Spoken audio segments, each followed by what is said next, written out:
ختم ہو گیا. گائے کوبر کی جو پوجا تھی وہ بند ہو گئی. شراب خوری اور جلا جو آگ تھا وہ ختم ہو گیا. ذلت و رغبت مٹ گئی. قبروں کا جو دور دورہ تھا وہ بستیوں کا دور دورہ ہو گیا. موت کی جگہ زندگی اور تاریخوں کی جگہ روشنی آ گئی. اور میرے نبی آئے تو بہار آئے. میرے نبی آئے تو بہار آئے. تو جب بہار آئے گی تو خوشیاں نہیں مناؤ گے؟ بہار آئے گی تو خوشیاں نہ مناؤ گے؟ اس کی یادیں نہ مناؤ گے؟ اس کی یادیں نہ مناؤ گے؟ سنو، دنیا لڑائیوں کی یادیں مناتی ہے، دنیا تباہیوں کی یادیں مناتی ہے، دنیا جنگوں کی یادیں مناتی ہے، دنیا خون ریزیوں کی یادیں مناتی ہے، دنیا ملکوں کی فتح کی یادگار مناتی ہے، دنیا رنگوں کی تصویر کی یادیں مناتی ہے، دنیا دیش کی آزادی کی یادیں مناتی ہے. مگر ہم ہیں کہ امن و امان کی یادیں مناتے ہیں، محمد رسول اللہ کی یادیں مناتے ہیں، محبوب رب العالمین کی یادیں مناتے ہیں، درود و سلام کی یادیں مناتے ہیں، رحمت للعالمین کی یادیں مناتے ہیں، شفیع المذنبین کی یادیں مناتے ہیں، خاتم النبیین کی یادیں مناتے ہیں. دنیا ملکوں اور رقبوں کی فتح و تسخیر کو بڑا ذریعہ یادگار سمجھتی ہے اور خوشیاں مناتی ہے. مگر ہمیں یہ تعلیم دیا گیا ہے کہ دلوں کی فتح اور روحوں کی تسخیر ہی بڑی بات ہے اور اس کی یادیں منانی فرض انسانیت ہے. آج دنیا نے تخت نشینوں کو بڑا جان کر یاد رکھنا چاہا مگر دنیا یاد نہ رکھ سکی. مگر انقلاب روحانی کہ تحریک زندہ نے یہ بتلا دیا کہ سب سے بڑا اور معذب انسان ایک غار نشین تھا جس کی یادگار زندہ رکھی گئی اور قیامت تک زندہ رہے گی. اور کیسی یادیں جس کی یادوں کو خود رب تبارک و تعالیٰ زندہ رکھے. وَرَفَعْنَا لَكَ ذِكْرَكَ، اے رسول ہم نے آپ کے ذکر کو بلند کیا ہے، ہم نے آپ کی یادوں کو بلند کیا ہے. یہ دنیا کے انسانوں کی یادیں نہیں ہیں، یہ لڑائیوں کی یادیں نہیں ہیں، بلکہ یہ خدا کی محبوب کی یادیں ہیں. دنیا کی یادیں تو پتھروں پر منائی جاتی ہے، دنیا کی یادیں تو در و دیوار پر منائی جاتی ہے، زمین پر منائی جاتی ہے. لیکن خدا کی محبوب کی یادیں یہ ایسی یادیں ہیں کہ خدا اپنے جس بندے خاص کو چاہتا ہے چن لیتا ہے، اس کی یادوں کے لیے چن لیتا ہے اور اپنے محبوب کی یادوں کو اس کے دلوں کے سپرد کر دیتا ہے. اور لوگ ان کی یادوں کو اپنا پیکرے تمثال بنا دیتے ہیں. جب بھی وہ دل آتا ہے دنیا اس دل کو ضرور بناتی ہے، جب بھی وہ دل آتا ہے دنیا اس کی یادوں کو ضرور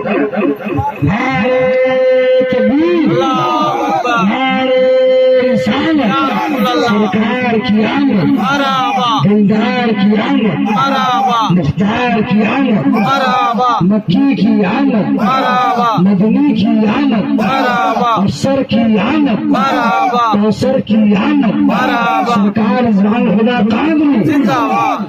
آج دنیا میں کروڑوں انسان ایسے ہیں جو اپنے اس مصلح اعظم کی رسم سالگرہ منا رہے ہیں. کیسی رسم سالگرہ، کیسی یادیں. لقد کان لکم فی رسول اللہ اسوۃ حسنہ. بس ہمیں کسی ماڈل کی ضرورت نہیں ہے، اس لیے کہ محمد عربی نے ہمیں قانون بھی دیا ہے، محمد عربی نے ہمیں آئین بھی دیا ہے، محمد عربی نے ہمیں دستور بھی دیا ہے، محمد عربی نے ہمیں نظام بھی دیا ہے، محمد عربی نے ہمیں زندگی بھی دیا ہے، محمد عربی نے ہمیں جینا بھی سکھایا ہے، محمد عربی نے ہمیں مرنا بھی سکھایا ہے. پھر کیا ان لوگوں ایسے محبوب کی یادیں نہ مناؤ گے؟ یاد رکھو ہندوستان کا بننے والا اگر یوم آزادی نہ مناوے، 15 اگست نہ مناوے، 26 جنوری کی یادیں نہ مناوے، آج ہندوستان کا بسنے والا یوم آزادی نہ مناوے تو اسے ملک کا غدار کہا جائے گا. ٹھیک اسی طرح سے مملکت رسول کا بسنے والا یوم عید میلاد النبی نہ مناوے تو اسے رسول کا غدار کہا جائے گا. سرکار کی آمد، دلدار کی آمد، کوثر کی آمد، نیّر کی آمد، رہبر کی آمد، اولاد غوث پاک حضور سرکار زمان خدا قادری خان کا ہے بن شریف جو دعا رہے حضور مجاہد ملت.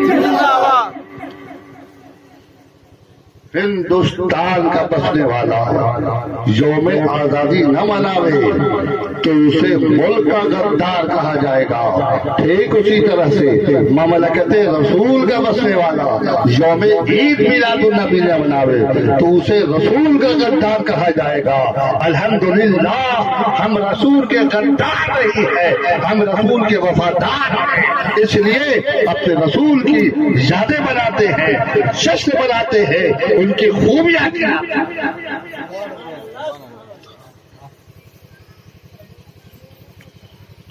قد جاءکم من اللہ نور، تحقیق کہ تمہارے پاس ایک نور ہے، تحقیق کہ تمہارے پاس ایک نور ہے، ایک روشنی آئی، ایک اجالا آیا، ایک ہدایت رہنمائی کے چراغ. تو ہم دعا کرتے ہیں کہ آپ سب اپنے سینے میں محبت رسول کو قائم کریں. محبت رسول ہی ایمان ہے اور خدا کی بارگاہ میں سر جھکانا یہ اعمال ہے. وہ کہتے ہیں عمل کرو، ہم کہتے ہیں عمل بھی کرو، ایمان کو بھی قائم رکھو. جب ایمان قائم ہے تب عمل کام کا. ورنہ ابلیس کے پاس محبت رسول نہیں تھا. حضرت آدم کی تعظیم کیا تھا؟ حضرت آدم نبی تھے نا. کیوں خدا سے کس بات کا جھگڑا ہوا؟ خدا نے کہا نبی کا تعظیم کرو، اس نے کہا ہم سے اللہ کا کریں گے. بڑکا وہابی بن گیا تھا، پکا وہابی بن کر کے ابلیس خدا سے مناظرہ کر رہا. اللہ کہتا تعظیم کرو، وہ کہتا نہیں ہم تیرا ہی تعظیم کریں گے. مگر اسے مضبوط بنا کر قیامت تک کے مسلمانوں کو یہ وارننگ دے دی ہے، نوٹس دے دیا ہے، دس دیا ہے کہ عبادت خدا کی کرو اور تعظیم مصطفیٰ کی. سبحان اللہ. وہ کہتا ساری عبادت کریں گے تعظیم، جہاں تعظیم ہے وہی عبادت. دعا کرتا ہوں کہ آپ سر بھی جھکاؤ اور دل بھی جھکاؤ. سر بھی جھکاؤ، میلاد بھی کرو، نیاز بھی کرو، نماز بھی کرو. میلاد بھی کرو، نیاز بھی کرو، نماز بھی کرو، تینوں ضرور. مگر نماز ایسا پڑھو جس میں نیاز بھی، نماز ایسا پڑھو جس میں نیاز بھی. عبادت ایسا کرو جس میں محبت بھی. سر بھی جھکے اور ساتھ ساتھ دل بھی جھکے. سر خدا کی بارگاہ میں، دل مصطفیٰ کی بارگاہ. سر اللہ نے عطا فرمایا، اس لیے سر اللہ کے بارگاہ میں جھکے گا، اور دل کو میرے مصطفیٰ نے زندہ کیا ہے، اس لیے دل مصطفیٰ کی بارگاہ میں جھکے گا. سر بندگی کے لیے ہے، دل محبت کے لیے ہے. بندگی خدا کی جائے گی اور محبت مصطفیٰ سے کی جائے گی. اس لیے سر بھی جھکے، دل بھی جھکے. تبھی آپ دعا کرتا ہوں اللہ ہم سبوں کا ایمان سلامت رکھے، قائم رکھے. اور ان باتوں کو ذہن سے نکال دیجیے جو یہ لوگ یہ افواہ پھیلاتے ہیں، پروپیگنڈا کہتے ہیں. ایک گروپ ایسا ہے اظہری صاحب کے خلیفہ تھے، رہے نہیں، کبھی ابلیس بھی معلم الملکوت تھا مگر ہے، اسی ایک خلیفہ نے بنارس میں جب ہم اظہری صاحب کے پاس ان کی کردار اور کریکٹر کو پیش کیا تو وہ یہاں آ کے پروپیگنڈا کیا کہ راجہ بابو آ گئے تو مار کے بھگا دو۔ کہا قصور کیا؟ کیا کہ یہ مجاہد ملت کے دشمن، اور آج بھی کہتے ہیں، جیسے مولانا بھی کچھ اشارہ کر رہے تھے، اور کل بھی جناب انور شرافت صاحب بھی تقریر کر رہے تھے تو ان کو بھی کچھ اشارہ تھا کہ لوگ ایسا غلط کہتے ہیں، ان کا بھی کہنا تھا غلط کہتے ہیں، غلط پروپیگنڈا۔ پروپیگنڈا بڑا عجیب چیز ہے، یہ پروپیگنڈا ہر زمانے میں ہوا، میرے نبی بھی آئے تو ابو جہل بھی پروپیگنڈا کیا۔ پروپیگنڈا ایک ایسی چیز ہے تو جھوٹ کو سچ بنا دے، سچ کو جھوٹ بنا دے، دن کو رات بنا دے، رات کو دن بنا دے، اپنا کو بیگانہ کر دے، بیگانہ کو اپنا کر دے۔ یہ پروپیگنڈا اس میں تو یہ فقط ایک پروپیگنڈا ہے۔ مجاہد ملت سے میرا رشتہ اگر بتا دیں تو تم ان سے زیادہ ہم سے تم محبت کرتے ہو، ہم سے مجاہد ملت کی والدہ میرے دادا سے مرید تھے۔ بولو میرا رشتہ مجاہد ملت سے میرا کتنا قریب ہے۔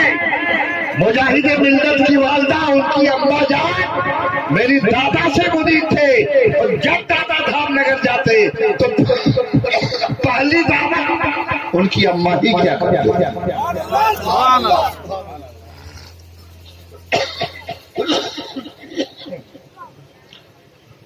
میرے والد کے انتقال کے بعد الہ آباد میں انتقال ہوا تو مجاہد ملت ایک نمبر چھپا تھا، اس میں یہ واقعہ خود سید شمیم گوہر الہ آبادی سے بھی لکھا تھا۔ تو مجاہد ملت کی والدہ میرے دادا کمل الہدی سے بولی، اتنا ہی نہیں ہمارا رشتہ اور قریب ہے۔ جو برا بھلا کہتے ہو گئے تو متولی صاحب کو بھی بڑا برا لگتا ہوگا، اندر سے لگنا چاہیے۔ کوئی کسی کے پیر کو گالی دے تو کسی کو اچھا لگے گا، کوئی کسی کے باپ کو گالی دے تو اچھا لگے گا۔ تو متولی صاحب کے سامنے جو بیوقوف اگر میرے خلاف برائی کرتا ہوگا احسن الہدی اکمل الہدی، تو متولی صاحب کے ابا کے پیر میرے والد موسرف احسن الہدی، متولی صاحب کے ابا کے پیر میرے والد محترم سید شاہ احسن الہدی، اور ان کے دادا کے پیر متولی صاحب دھام نگر غلام محمد کے دادا کے پیر سید شاہ قمر الہدی۔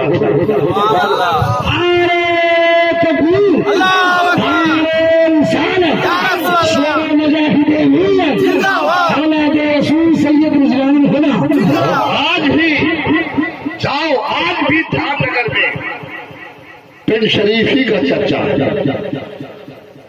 مجاہد ملت کے خانقاہ کے سامنے احسن الہدی کا خانقاہ، اور سامنے میں حبیبی نگر ہے، سارا حبیبی نگر رضوان الہدی کا، سبحان اللہ، سارا حبیبی نگر رضوان الہدی کا۔ قریب سے قریب آدھے سے زیادہ دھام نگر کے لوگ میرے مرید ہیں۔ تو اگر مجاہد ملت سے دشمنی ہوتی ہماری یا مجاہد ملت کو، تو مجاہد ملت کو اللہ کا ولی نہ مانتے ہو جی؟ تو ولی جو چاہے وہی ہو جائے، ولی روک دے دشمن کو تو رک جائے، دوستوں کے لیے دروازہ کھول دے تو داخل ہو جائے۔ اگر میں برا ہوتا تو مجاہد ملت روک دھام نگر میں میرا دخول نہیں ہوتا، میرے مرید نہیں ہوتے۔ لیکن ان کی نظر میں بھی میں اچھا ہوں اور محبوب ہوں، اس لیے آج دھام نگر کی دھرتی پر بھی ہمارے سلسلے کی حکومت ہے، چرچا اور خود مجاہد ملت جب میں پڑھتا تھا مبارک پور اشرفیہ میں، تو ایک بار میں الہ آباد چلا آیا تو خانقاہ حلیبیہ میں عرس تھا، حضور مجاہد ملت چلے آئے، سارے لوگ کھڑے ہو گئے، میں بھی کھڑا ہوا، بیٹھ گئے، میں بھی بیٹھ گیا، میں آگے ہاتھ ملانے کے لیے بڑھا تو خانقاہ حلیبیہ کے سجادہ نشین جو اور دنیا تبلیغ سیرت کے صدر مجاہد ملت تھے اور اس کے نائب صدر سید شاہ عبدالعزیز خانقاہ الہ آباد، عبدالعزیز صاحب، میں اسی خانقاہ میں تو صدر آیا ہے، یہ نائب صدر کا آل انڈیا تبلیغ صدر، تو مجھ سے نائب صدر، میں جب آگے بڑھا تو نائب صدر نے تعارف کرایا مجاہد ملت سے کہ حضور یہ سید شاہ احسن الہدیٰ کے صاحبزادے ہیں، حضور یہ سید شاہ احسن الہدیٰ کے صاحبزادے ہیں۔ تو مجاہد ملت نے میرے سر پر ہاتھ رکھ دیا، کہا باپو کیا پڑھتے ہو؟ میں نے کہا میں فلاں کتاب، تو آپ نے فرمایا سنو، قرآن پر اتنا زور دینے کی اور حدیث پر زور دینے کی چندہ ضرورت نہیں ہے، قرآن بھی پڑھو حدیث بھی پڑھو، مگر ذرا منطق پر زیادہ زور دو۔ انہوں نے مجھے تنبیہ کی اشارہ کیا، منطق ایک سبجیکٹ ہے اور وہ ایک سبجیکٹ ایسا ہے سنی مولانا لوگ کو پڑھتا ہے، وہاں بھی نہیں پڑھتا، اور جو منطقی ہوگا وہ مناظرہ میں کسی کے سامنے ہارے گا نہیں، سب کو ہرا دے گا، بھگا دے گا۔ تو گویا مجھے وہی سبجیکٹ انہوں نے کہا تھا، منطق پڑھو تاکہ تمہارے سامنے کوئی تمہارا دشمن مناظر بن کر آئے تو تم بھاگو نہیں بلکہ بھگا دو، ہارو نہیں بلکہ ہرا دو۔ الحمدللہ کوئی بھی وہابی ہمارے سامنے کوئی بھی دیوبندی ہمت نہیں کرتا ہے، آنے سے پہلے ہی وہ بھاگ